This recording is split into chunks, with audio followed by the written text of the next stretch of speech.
آیت 22۔ ہاں جی، ولا یأتلی اولی الفضل منکم والسعۃ، اور نہ قسم کھائیں اولی الفضل فضیلت والے، منکم تم میں سے، والسعۃ اور وسعت والے، ان یؤتوا کہ وہ نہ دیں گے، اولی القربی قرابت داروں کو، والمساکین اور مسکینوں کو، والمہاجرین اور ہجرت کرنے والے، فی سبیل اللہ اللہ کی راہ میں، ولیعفو اور چاہیے کہ وہ معاف کر دیں، ولیصفحوا اور وہ درگزر کریں۔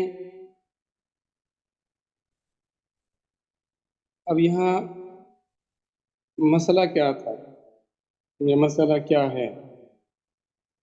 ہوا یہ کہ جب حضرت عائشہ صدیقہ رضی اللہ تعالیٰ عنہ پر یہ بہتان لگایا گیا، اور پھر جب یہ اس بہتان کو کے بارے میں اللہ کی وحی آ گئی اور ان کے حق میں آ گئی کہ وہ پاکیزہ ہیں، یہ صرف بہتان تھا لگانے والوں نے جو لگایا تھا، اس کی کوئی حقیقت نہیں تھی، تو پھر حضرت کچھ صحابہ کرام رضوان اللہ اجمعین جو کسی کی اگر مالی معاونت کرتے تھے تو انہوں نے یہ قسم کھا لی کہ ایسے لوگوں کو کیا مدد کرنا جو اس طرح کے بہتان میں شامل ہو جائیں۔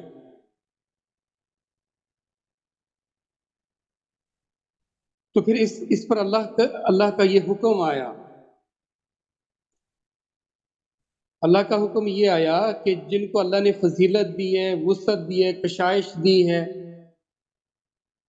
وہ اپنے قرابت داروں کی، دیکھیں پہلے قرابت دار آتے ہیں، اس کے بعد مساکین وہ ہوتے ہیں جو دستے سوال دراز نہیں کرتے، جو کسی سے مانگتے نہیں ہیں، وہ ضرورت مند ہوتے ہیں لیکن وہ اپنی خودداری میں کچھ ایسے ہوتے ہیں کہ وہ دوسروں سے سوال نہیں کرتے۔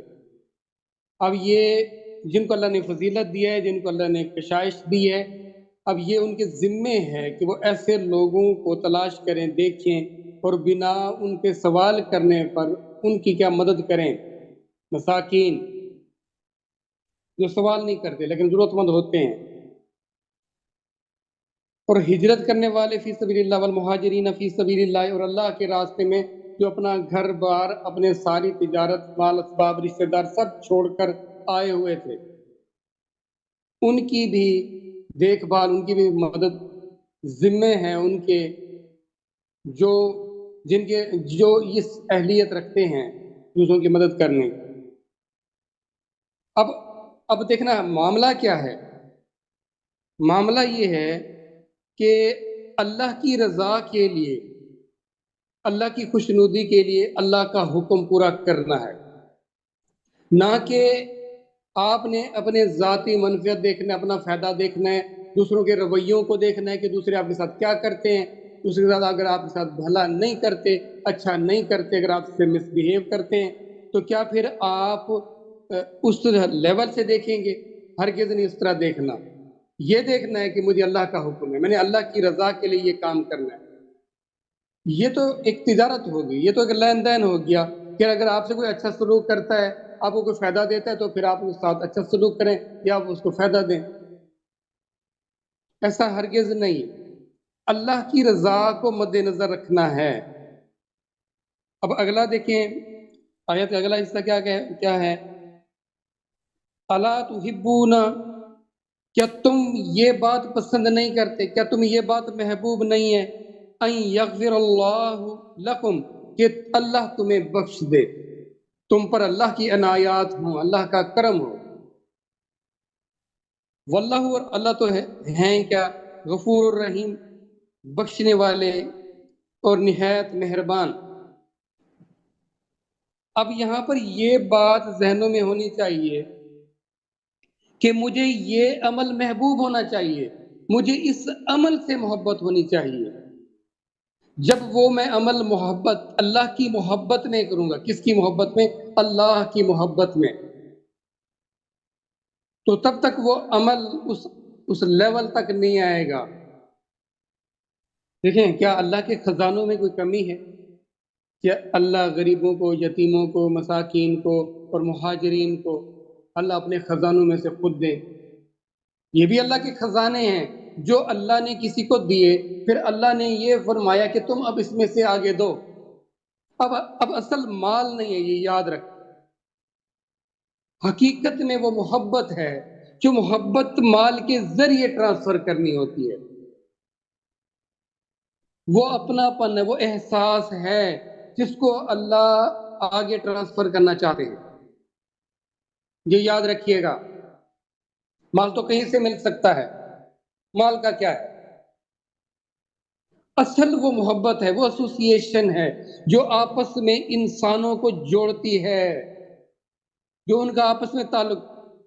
دیکھیں، آپ نیکیاں کرتے ہیں، اگر آپ اللہ سے اللہ کی محبت کو مانگتے ہیں، اللہ کی محبت آپ کو ملتی ہے، آپ اس کو کہاں بانٹو گے؟ آپ اس کو کہاں دو گے؟ آپ اللہ کی محبت کو اللہ کے بتائے ہوئے طریقے پر چلنے سے اس کی مخلوق میں بانٹو گے، یہ یاد رکھیے گا۔ اللہ کی محبت آ جانے کا مطلب یہ ہے کہ آپ پھر اس محبت کو دوسروں میں تقسیم کر رہے ہیں۔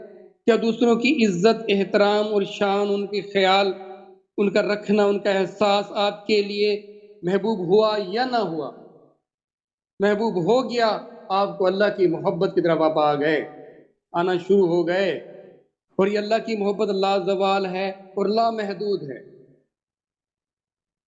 اور یہ مسلسل عمل جاری رہے گا آنے والی، کبھی نہ ختم ہونے والی زندگی میں بھی، یاد رکھیے گا۔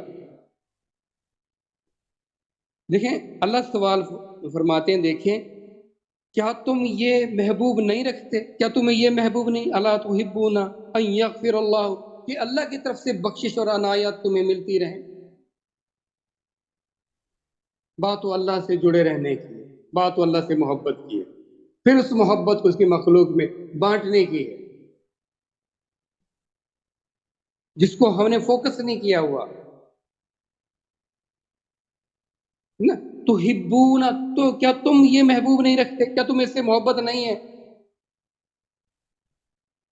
اب لفظوں پر ذرا غور کریں نا، لفظ کیا کہہ رہے ہیں آپ؟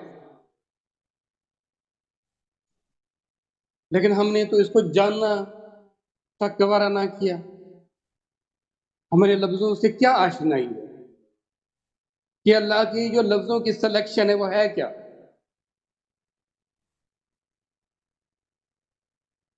قرآن سے قریب ہونا ہے تو ان لفظوں کو سمجھیں، ان لفظوں کا مطلب کیا ہے، مفہوم کیا ہے۔ دیکھیں، اگر آپ ایک آیت میں 4 یا 5 ورڈ ہوں گے بامشکل، دیکھیں اس آیت میں تو مجھے کوئی ایک لفظ بھی نہیں لگ رہا، بلا یا تعالی یعنی قسم، اولل الفضل، فضل والے، فضل منکم، تم میں سے، ساعت، ساعتی، وسعت، یہ آپ کو پتہ ہے۔ اچھا، اس کے بعد اولی القربہ، یہ بھی پتہ ہے، قرابت والے، مساکین، مہاجرین، فی سبیل اللہ، یعفو، معاف کرنے سے دیکھنا ہے، یصفح، اصلاح، بہتری، درستگی، یہ کرنا ہے، تحبون، محبت سے سارا، اور یغفر اللہ لکم واللہ غفور رحیم۔ مشکل لفظ ہے کون سا بتائیں؟ ہے کوئی مشکل لفظ؟ لیکن اگر آپ اس پر غور نہیں کریں گے، اگر آپ یہ اپنا مائنڈ نہیں بنائیں گے کہ مجھے ان لفظوں سے آشنائی رکھنی ہے، تو اہمیت نہیں ہوگی، اب وہ چیزیں یاد نہیں رہیں گی، آپ فوکس نہیں کریں گے۔ دیکھیں، اللہ آپ سے ہم کلام ہے، اللہ آپ سے باتیں کرتی ہے، اور یہ کیسا اگلا جس سے مخاطب ہوں، وہ مخاطب اس سے توجہ ہی نہیں ہے، اس کی دھیان بھی نہیں ادھر، وہ ان کو جاننا پسند نہیں کر رہا، تو اس کو آپ ادب کہیں گے؟ اس کو آپ محبت کہیں گے؟ ہرگز نہ کسی ادب کے زمرے میں، نہ کسی تعلق اور محبت کے زمرے میں، کہ آپ بات کرنے والے کی بات کو بھی نہ سمجھیں۔ رب اغفر ورحم وانت خیر الراحمین۔ صلی اللہ علیہ حبیبی محمد وآلہ وسلم.